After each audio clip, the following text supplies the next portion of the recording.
Actually, this was your choice, a dealer's choice today. And obviously, there are a lot of books out there about finance and money. There is an unlimited number of choices. In fact, there may be a book coming out by you in the near future about finances as well, which I am sure will be excellent. And that circles us back to this book, Your Money or Your Life, which sounds like a robbery book, but it's not. It's a FI book, a financial independence book. And you picked this one. I actually had not heard of this, even for us in the FI community. I don't think I have. Right. I'm pretty sure I had not read it or anything like that. But you had heard of it, and because it's famous, right?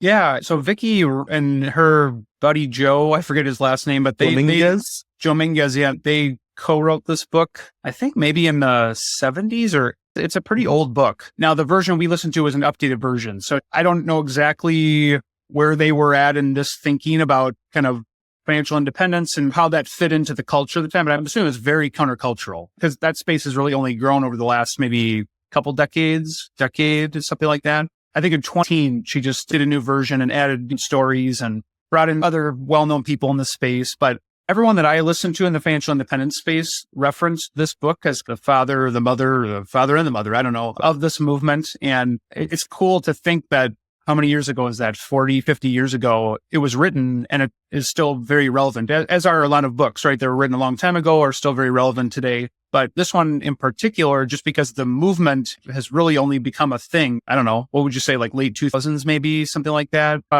whole process that they walk through. And so I'm sure we're going to talk about that here. But overall, I think it was a really great book. Again, it's about an 11-hour, 5.5 at double time hour listen. And I really enjoyed it. And she does actually the narration on the audiobook. So we both checked that out. But yeah, I just knew that this one was one I wanted to check out at some point, and I had been meaning to read it for a really long time, and now was the time to check it out. Yeah, good. Yeah. So what did you think overall about it? Before we dive into some of the specific things, it's not going to be a walkthrough of the whole book. You can absolutely find some summaries online, check it out for yourself. But just in general, you said you liked it, but what did you like about it? Yeah. Or so, was this a generic platitude that you're giving to the book and you have some mixed feelings?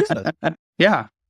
So it's very appropriately named, and I think it's an intriguing title. So I didn't actually know what it was fully about. I just knew that it was something about financial independence, like having freedom, probably accumulating enough money so you don't have to work if you don't want to. And those are parts of the book. But the main point of the book is basically trying to value your time. So trying to figure out, is your life energy, they talk about that a lot, your life energy worth spending on ABC? And the main one is your life energy. Should you spend that much on like your work, both not just hours you're working at the office, but like all the extra things that come along with work, commuting when everybody was doing that more often, getting clothes for work, professional development, all those things. And I think what I appreciated was that it was nuanced enough where it wasn't just, you shouldn't want to work. It was more trying to do like the calculation just to figure out, okay, how much is a hour of your time worth? And then as you think about other areas of your life, like your family or significant other or church, other organizations, different things that you're a part of,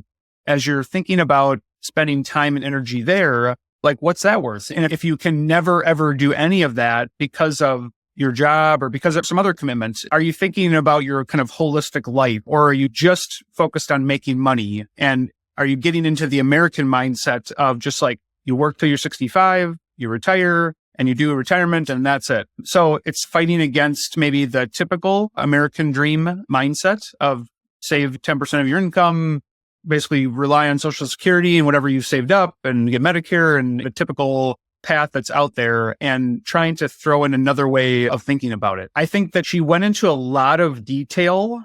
That was probably my only beef with the book, was after getting done with it, I was thinking, oh my gosh, that's a lot of things you have to do if you're going to follow this book to a T. So that'd be the only criticism that I have on the book. I actually enjoyed her stories. I thought they were super relevant, they're real stories. So that really stuck with me on different examples of people trying to do this, but they have a method that you go through. And I was just thinking, wow, that feels not very doable for the average person, just because it's just so many different steps. The good thing is that I think the overarching themes and the overarching steps are things that you can do. So it's not all lost. But if you really want to go all in on this, you're going to have to commit some serious hours, probably more than 11 hours to make this all happen in your life. Yeah, I agree with you. Generally, I thought it was pretty good. And for someone who's thinking about the FI aspect of life, which is financial independence. Correct me if I'm wrong, but you have the assets, maybe they're capital, maybe they're income generating assets, whatever it is that can support your lifestyle. Now, as you were saying, here in the States, a lot of this is thinking, oh, you would hit that at 65. And there's the fire movement, retire early, which is the same thinking, but just trying to move the number, which is funny because sometimes that's very controversial. Oh, why would you ever retire early? What is it about 65? What if it was 67? What if someone were like, I want it to be 64 and a half? You'd probably be like, well, that seems totally fine. What if it's 62? You're like, what does it matter? Exactly. Like, what if it's 3 or 31? So it's just arbitrary, but it's funny because we're all trying to get there. It's almost like if someone is thinking about it ahead of the consensus schedule, they're the black sheep. So I don't get that. So I like this because I think it's a pretty good primer into financial independence. Obviously, we dived a little deeper into some stuff here, like the retire early and things like that. But for people who are thinking, what is FI all about? What is the financial independence movement about? Obviously, if this is like one of the founding books, I didn't realize it might be that old. It definitely seemed a little bit more modern to me because there's a lot of talk of ETFs and SRI, socially responsible investing and things like that, which are more recent, but it makes a lot of sense, especially if you think back even 20, 30 years ago, that thinking about this crossover, thinking about it early. A lot of people, we call them pre-retirees, people in their 50s that are actively thinking about retirement. Why not be thinking about that in your 20s or your 30s? So I like that. I think that is a good way. And it's not an overly complex book. It's not super mathy or anything like that. Yeah. But I did have a few criticisms. I mean, we're getting into some of the specifics. The first one, I think we're maybe talking about a similar thing here, is that she talks about calculating your entire lifetime earnings as a project. Yes. And she gives you some methods to do that. But I'll be honest, I did not do that.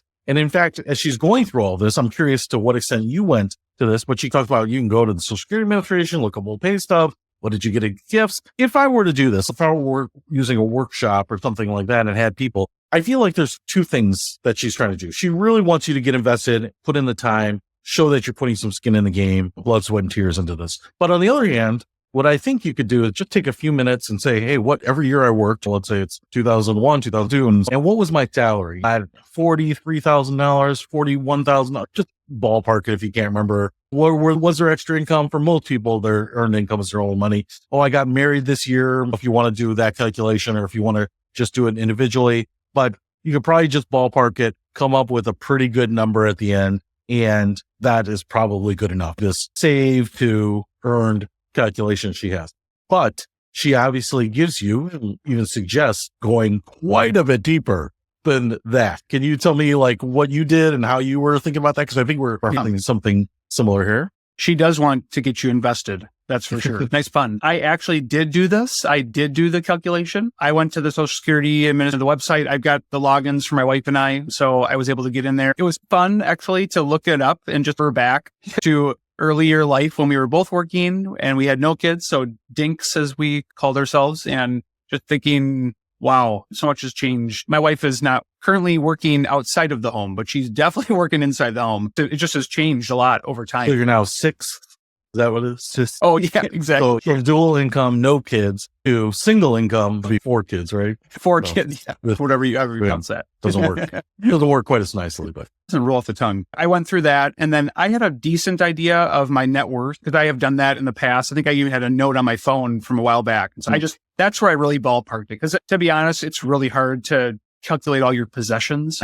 You look at your house, you're like, I don't know how much. You could go through every room even, and it would be hard to figure out how much everything is worth. If I sold a bed, if I sold a dresser, I don't know. What's the going rate on those? No clue. So a collection of potato chips that look like historical figures. Yeah, that one, that's pretty rare. Yeah. Vikings memorabilia, it's going like hotcakes right now. So I did a little bit of an estimate there, but the earnings I thought were fairly accurate because I have worked only W-2 jobs. I've not done side stuff. Now, that being said, what she did say was you need to go and think about every dollar that you have ever gotten from anybody. And it's gifts, tips, money you found, things you stole, So I think you can read the book and hear that, and it does sound a little overwhelming. I ballparked that. But I did have a decent idea. And it honestly was a lot more than I thought over the last however many years since being married. It was amazing. Just with grandparents that had given a chunk of inheritance and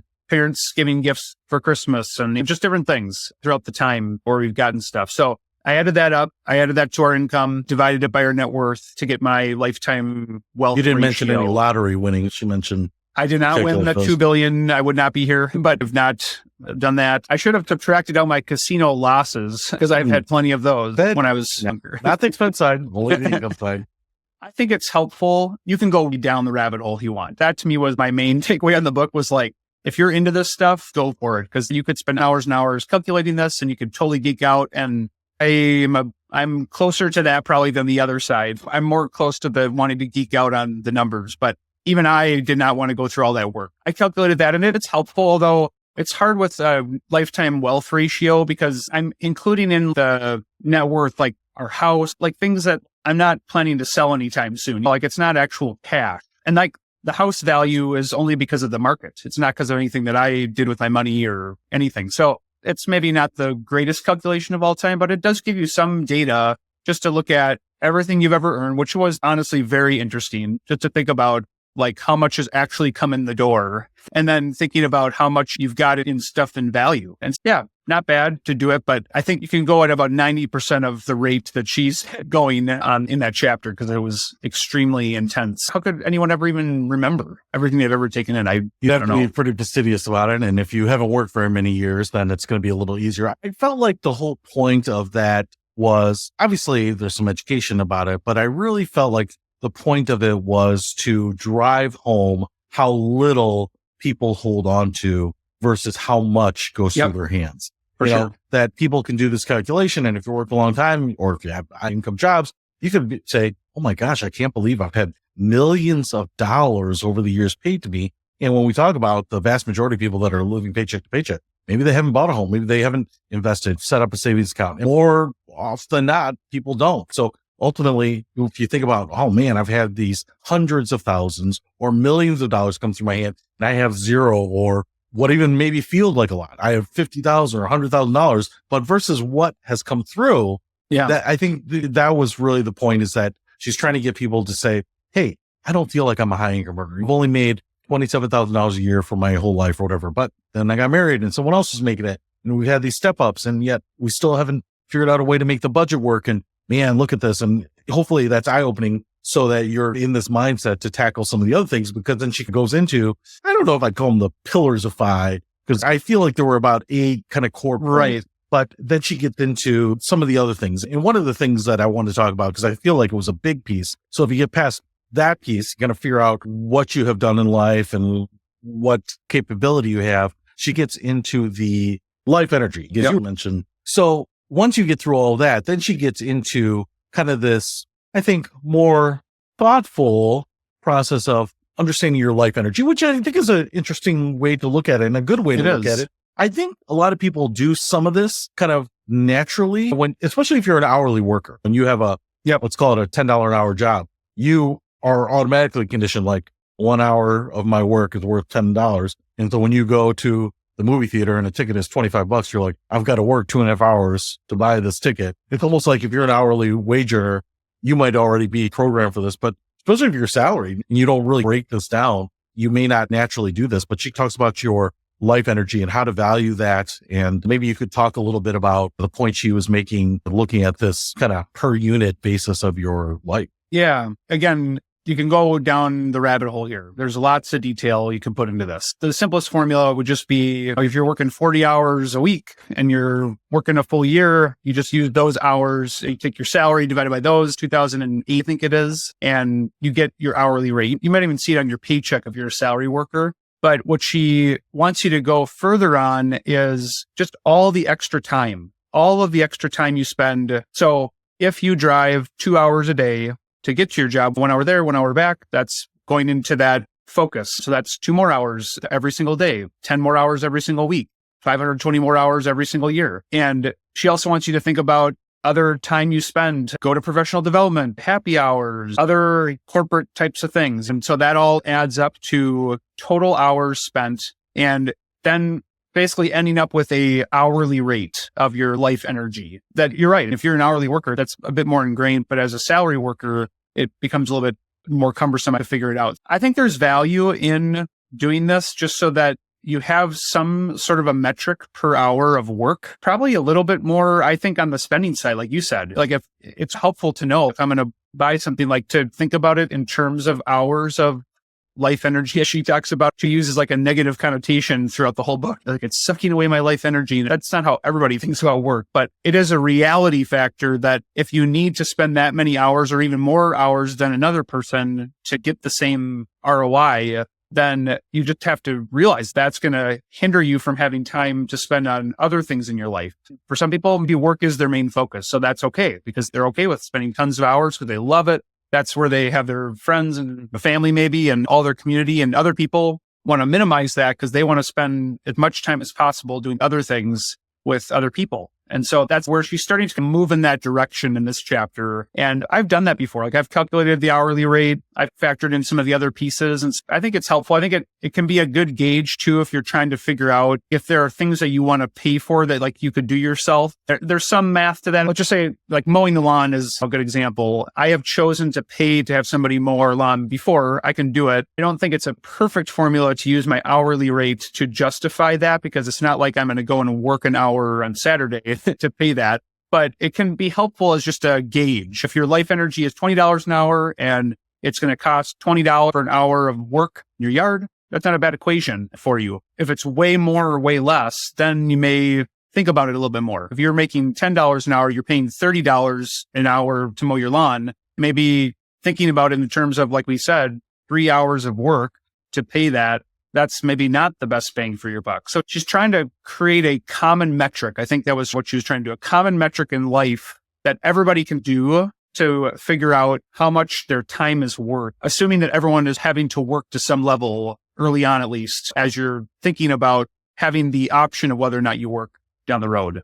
Yeah, no, I agree with you. And I think one of the things that you could throw in the mix that might complicate more is if you're lucky enough like us to have a job that we enjoy, that we would maybe do for free, or I am at least. Good to know. Then it's not, hey, I'm trading off happiness for money. I'm doing something and that can be a little bit more confused in a good way. Even like mowing the lawn. For me, I have recently outsourced mowing the lawn, but it's really because I have more things on my plate and I have less time. But I actually enjoyed it. For me, I have a riding lawnmower. And as you were talking about, that was my time. Wasn't heavy lifting because I'm on the rider, to have my Bluetooth headphones on, listening to podcasts, listening to audiobooks on 2x speed. You can crush through it. It would take me a few hours to mow my lawn. And it just was some time where you can get through 6 hours of podcasts. And some of the podcasts we've discussed, we'll probably discuss some more, but I really enjoy them because that's a time for me to invest in myself in some ways, to get some new ideas, try some new things. And maybe it's just a murder mystery or whatever you like, but just because you're doing something, that time might actually be a worthwhile investment for you. So I like it. The life energy thing was an interesting way for her to mention it. I kept thinking back to the Dark Crystal, like the Muppets movie, where they were like robbing like the gelflings of their life energy. So it does have a negative connotation to it. Like you're getting your life energy sucked away. And that was a little bit of an undertone of the book. Yeah. So, not everyone, life energy. Yeah, exactly. Not everyone thinks about work like that. So I don't think she was totally fair on that side. But you have to come up with some sort of metric, and maybe if you did it, that makes sense. But I get what she's talking about. And I almost think our salaried people at a disadvantage because we don't even think about the exchange of our time for the money. It's almost like a program that I get money on this regular basis, and it's the same regardless of how hard I work or how long I work or whatever it might be. And so maybe this is even better for people that are salaried, that you buy a vacation and it's whatever thousands of dollars, but you have money coming in. So it's fine, but you don't think about it as this exchange of my effort and how much effort is it worth it? Am I getting my life energy replenished by making this purchase on vacation? Or as she talks about, like the Gazingas pins, that may not be right. No, that's right. That's right. Because she says it like 1,000 times, about 1,000,000 times, and a gazingas amount of time. For people that are listening, a gazing pin is like a generic term for an impulse buy, something that you see that you can't pass up. So she says it a ton of times, whereas it's a little bit like, couldn't you just say impulse buy? Because I also like when moving forward became a term, like moving forward, we'll do this. Couldn't we also just say from now on, like we did? I feel like we're always reinventing terms, because Gazingas pin is not a term I'd heard anywhere other than this book. Apparently it is out there and I had never heard it. But she talks about that. And I think that's maybe the point that stuck with me the most, because I do have a tendency to impulse buy. I do have a tendency to add stuff into the shopping cart when I go grocery shopping and not necessarily stick to list. Sometimes I don't even have a shopping list, which is probably a problem. Then it just becomes, what do I think we need? So there's probably some improvement there, but there's a lot of times like go to the theater and you're like, I don't want a hot dog, right? And I think part of this is just being aware if we do some of these things and saying, do those nachos add anything to my life energy? Is it worth the life energy that I trade for them? And for some people who might be more fortunate financially, great. But for some of us who, especially, I know you've worked a lot with people with their budgets, and a lot of times we talk about spending leaks, right? Where did all this money go? Yeah. We can't account for it. I think it's the gazingas pins. And so I did like that. That is something that resonated with me because I have this tendency to do this. Can I just, one thing I was just going to add there, because it is hard to do this calculation, but one example, right? Let's just say you have zero right now. You have nothing saved. You have no money coming in. Okay. And you have a credit card. Have you been looking at my checkbook? I'm sorry. I'll get out of there. So you go into some store, that gazingas pin, and you buy it along with the other stuff. And so now let's just say it was $100. And we were at Target last night and we went in for milk and cream. Okay. I think that costs about $5. We walked out having paid $60. So we found some gazingas pins too last night. We love you, Target. And let's just say you were going to spend 50, you spend 100. I think the key is that $50, right? How much work is that going to take to recuperate that? Most people, they're not thinking in these terms of, well, I have zero, I just spent, and now I've got to recoup that. Because fortunately, you might have a little bit of money in your checking account or whatever. But if you think about it like that, makes it more real, because then I got to make up $50 extra. And if I'm making $10 an hour or $20, whatever, let's say you're making $20 an hour, that's 2.5 hours of work for just that impulse purchase. So was it really worth it? Some people might go, no, not in those terms, because that's 2.5 hours of work. It took me 2 minutes to buy that stuff. So just thinking about it like that, I think can maybe help make it a bit more real versus just this kind of nebulous thing. And that's maybe one thing she tried to do in the book, but it's hard unless you give it an example like that. And you make a good point, because when I started working hourly and I made $4.25 an hour, I think I was above minimum wage. It was funny because at that time I would have to think about these things. If I'm going to buy this, or if we're going to go out to dinner with my friends, or I'm going to go on this spring break trip, how many hours am I going to have to work? And sometimes that's overwhelming because you're thinking about like how slowly income comes in, especially when you're making it, that specifically trading that time for that money. And I bring this up because I want to skip ahead a little bit, because she goes down this path of traditional personal finance where we talk about cutting the expenses. So I want to fast track past that a little bit, because I think that's pretty common in personal finance. And when we talk about people right-sizing their budget, getting their finances in order, we talk about cutting down the expenses. But she does have a fairly robust section on valuing your life energy by increasing your income.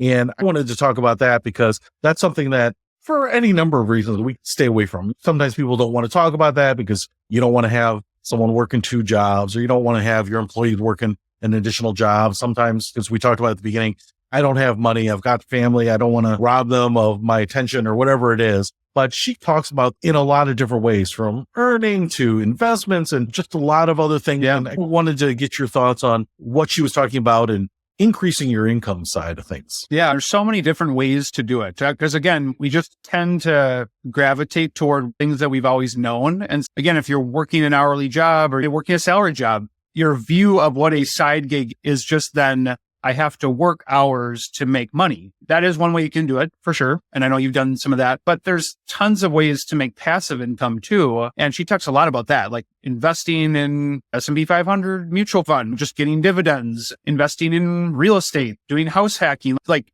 you could provide a room to somebody, right? And they pay you income and you save on that side, but then you get the income. And there are so many different ideas in that space now that it is not stuck on an hour of work for an hour of pay. It's not the age-old sort of traditional concept. There are a number of different ways, and you can find something that works. We've talked about before, but just the concept of selling stuff in your house. Like, it's amazing because you get rid of stuff you're not using. It takes you a few minutes to post it online. And if you price it right and somebody wants, they come to you to get it. So your amount of time spent, as we heard in a previous podcast, was, I think, Stephanie's averaging 30 minutes item. Most of us could fit in 30 minutes. We fit in 30 minutes to do a lot of other things during the day. It doesn't have to be a big thing, and it can definitely be at any time in the evening, after work hours, your normal work hours. You can totally do this. And she goes into a lot of detail. That's another major takeaway in the book was just detail. Like she's very detailed, maybe overly detailed a little bit. That's why 2X is nice on the audio. Yeah, you're absolutely right. And she talks about like 40-hour work week as a construct. And what's the difference between 40 and 41 or thinking a 45-minute lunch instead of a 60-minute lunch? So I appreciate that because I generally think 40 is probably a good balance. But honestly, 36 sounds pretty good to me too sometimes. If you can find an employer that has work week like that, and there are some that have some restructured work weeks. So the numbers are just fake. It's really about you, what opportunities you have. If you don't have a commute, you might have 10 hours a week that somebody else does not, right? Someone will be like, oh, I wish I had it, but I've got this long commute or whatever it might be. But the other thing is, and you talked about, she gives a lot of examples. Some of them, I think I felt a little bit like they were repeated a lot. Like she used a lot of examples of people renting out space in their home. I don't know that's actually like the top thing that a lot of people would want to do, having people there. I don't know that there's a lot of renters in some places. If you live in an area where there's a lot of cheap apartments or a suburb that's not near city center or businesses, it could be tougher. But she talks about dividends and interest and rental checks. She talks about clipping coupons like on bonds when that was the thing. And I think one of the things that I noticed is that she was even throwing some things in there that don't provide a lot of income, that aren't necessarily allowed. You'll probably have to have a decent nest egg if it's only going to spin off 3% or 4% a year, but it can be done, right? And you're better off getting something over nothing. And obviously, if you can get passive income, that usually trumps, say, having active income. But if you can find a balance in there, expand your income side of the equation, raise that savings rate, suddenly the crossover point that we're talking about, that point where you can retire because your assets now satisfy your needs. Now, instead of age 65, might actually be age 60 or 61 or maybe 55 or maybe closer and closer to your age. And I think that could really great way. She even talks about her co-author, Joe, I think, reaching 5 by using treasury bonds. Again, probably not something that a lot of people would want to do. Totally. If you have the assets, you could certainly do that. So I really like that. Now, this will get me to toward the end. She gets into some investments. She talks about this is probably where my second piece of criticism comes in, is that there's a lot of talk about, and I'm not anti any of this, right? So I use some index funds and some socially responsible investing funds and things like this. It's not just a criticism about this book, but it's criticism generally more about the FI community, is that I feel like there's this tendency to read a little bit, hear some rules, even misinterpret some of the data sometimes, and make some decisions or commit yourself to something that may not be the right thing for the long run. And I think a little bit of only invest in ETFs, only invest in index funds, only invest in this outperforms this. Any of these things that are boiled down to chapter 2 in a book are usually overly basic for most people. So I think they can apply to a lot of people. You may do your own due diligence on what investments are right for you and come to the exact same conclusion. But I think what ends up happening for a lot of people is that they want to do it themselves. They want to duplicate what other people are doing. They read a couple paragraphs, chapters in the book, and they think these are hard and fast rules that they must abide by. And I would just say, yes, you want to use an index fund. I have used some in the past. I also use some active managed funds. I use some high expense funds. I use some very low expense or no expense funds. I buy some individual stocks. She says to stay away from that. So I've done a lot of different things, bonds. I've done some wacky things where I've wrapped munis and wrappers that you probably wouldn't do, but they made sense at the time. There are a lot of different products that she doesn't talk about, annuities and insurance products and things like this that a lot of people use to achieve certain financial goals. And so I don't want to diminish those, because even if you just only read books that are specific about investing, usually that doesn't give you all of the information you need. And the space, I think, also innovates fairly quickly too.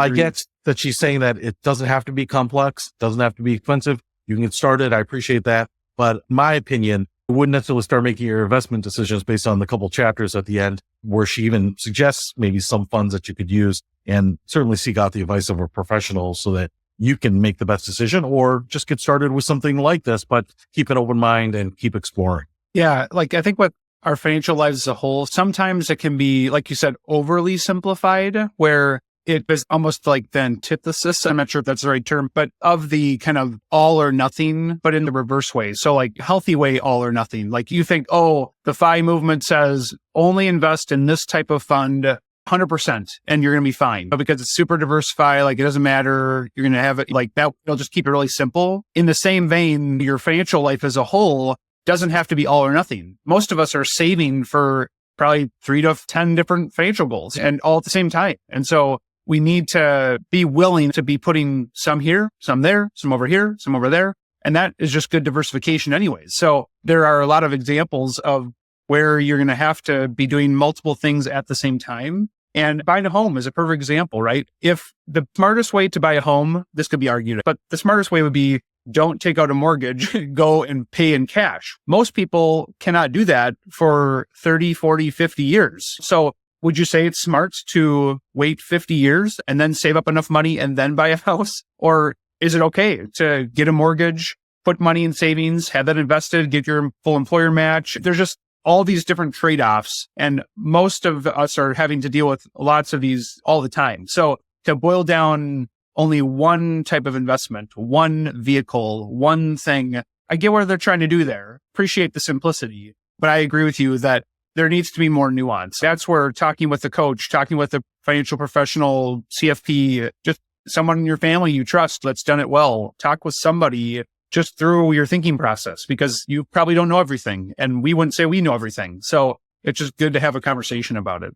You're right. I've been in personal finance for 22 years professionally and licensed and done that. And I'm always learning, always going to conferences where they're telling about new products and how things reacted. And like I said, a lot of innovation. So I think for people that are looking at retirement over the next few years or 20 years, I think it's maybe the best time ever because they have access to things that our parents and our grandparents did not in so many ways. So there are ways to lock things in and just a lot of options. And I'm not saying that you do all your research and you don't come back to exactly the same place. But what I'm saying is you still want to do your own due diligence and not boil things down. I think where I worry sometimes is that you can listen to 30, 40 minutes, people talking about investments. They'll tell you, you should only do this. It's always outperformed this. First of all, if anything always outperformed anything else, all the rest would not exist, period. Exactly. It doesn't work like that. There's always some nuance. And socially responsible investing, I do some of that. And a lot of people are like, oh, they always outperform the non-socially responsible investing. That's not true. Sometimes they will. In some categories they will, some indexes, some funds,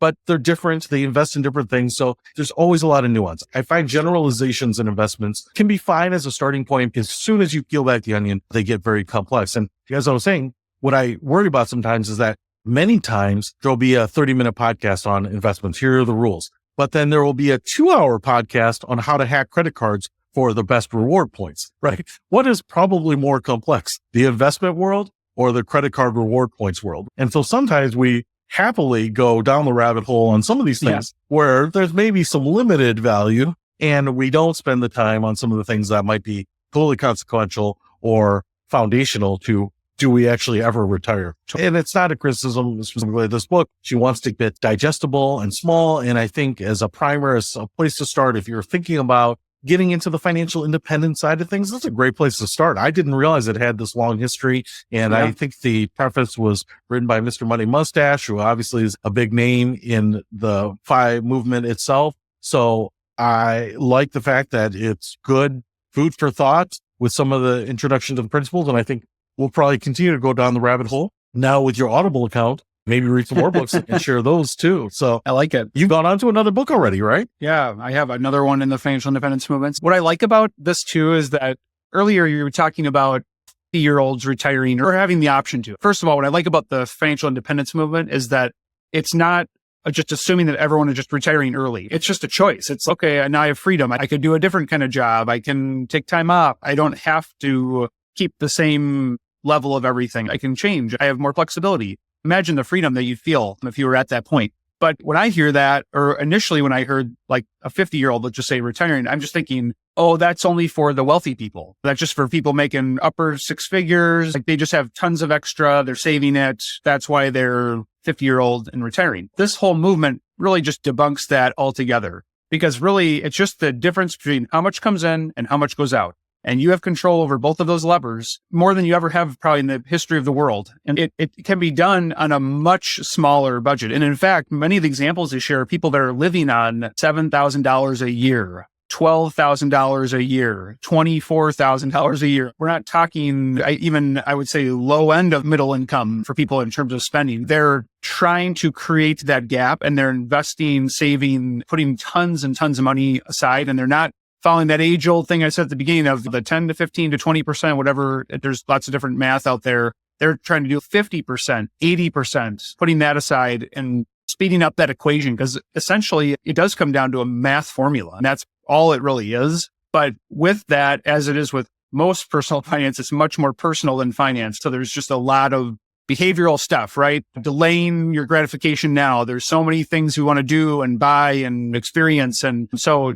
being able to say no to those things now so that you could say yes to them for 20 more years than another person maybe is worth it. So I appreciate that about the book. She does a good job of explaining that. The movement as a whole, it's not just for people making a lot of money. It's actually almost works better for people who are living on way less, because that almost sometimes feels like the harder thing to adjust for people, especially coming down. It's really hard to adjust down. And so if you can cap your lifestyle and really work to up that savings rate, you can accomplish this too. So it is exciting to think about. You're absolutely right. And one of the things that I was thinking about is her comment about life energy is worth it. And I think she even has a section where she talks about the growing size of houses over the years, right? Like your grandparents' generation had a 700 square foot house. Your parents had a 1,400 square foot house. And now it's over 2,000, whatever it might be. Just making the point that they're bigger. And I actually just watched this YouTube video, younger guy. I follow the tiny house movement. I'm always intrigued by it because to me, I like houses, but it's not really the thing that I get all jazzed about. And this kid bought a trailer, a used trailer, ground off any of the rust, repainted it, treated it, through his local hardware store, bought all stuff for $8,000, built himself a tiny home, and not just like a box on a trailer. It was pretty nice with the skylight and planted roofs and some big picture windows and a loft. And it's not everything that you're going to get in a kind of a standard house. And it has to be hooked up to plumbing if you want that, and electricity or gas or whatever. But I'm thinking, here's someone now with a roof over the head on a trailer, put it on the back of his truck, wherever, can see the world. He may never have a house payment until he wants to get it. But how aberrant is that to our conventional way of thinking, where if you're not in a house, you should at least have a $1,500 a month apartment because you need some basic stuff, and just rethinking it. I think that's the big totally key here, is that instead of $2,000 a month for housing payments, you could spend $8,000 and have your house worked out for the next few years and still have that as an office or a playhouse or something like that in years to come. So I just like the idea of rethinking, opening it up to new thoughts, not being boxed into age 65, or you have to live like this, or you have to have this standard of living, or these Galingas pins, or whatever it might be. And we'll be talking more about that. A lot of people chalk them up to life hacks, but we're going to be doing a lot of unthinking, rethinking, exploring additional concepts. So I'm looking forward to that. But you're picking the next book. I will say here that if you do want to pick up a copy of this book, I'm going to put a link to it in the description so that you can get it on Audible if you want. And I would certainly say that's been really good to both you and me. You can sign up for a free trial. So I'll put a link to Audible if you want to do it in an audiobook. Great way to hack those lost minutes in your day back into productive time for your life. I love it. Any closing thoughts for you? Yeah, it's a great book. It'll definitely give you a good intro into this space. There are a number of other great books. So I imagine that some of the future conversations will be about some more books in this space, because I think this is where I would say we're both seeing the most creative thinking and new thinking versus the age-old same concepts. People willing to do really radical things in their life to speed up this formula. So can't wait to learn along with these authors. So thanks so much. Thanks so much. See you next time.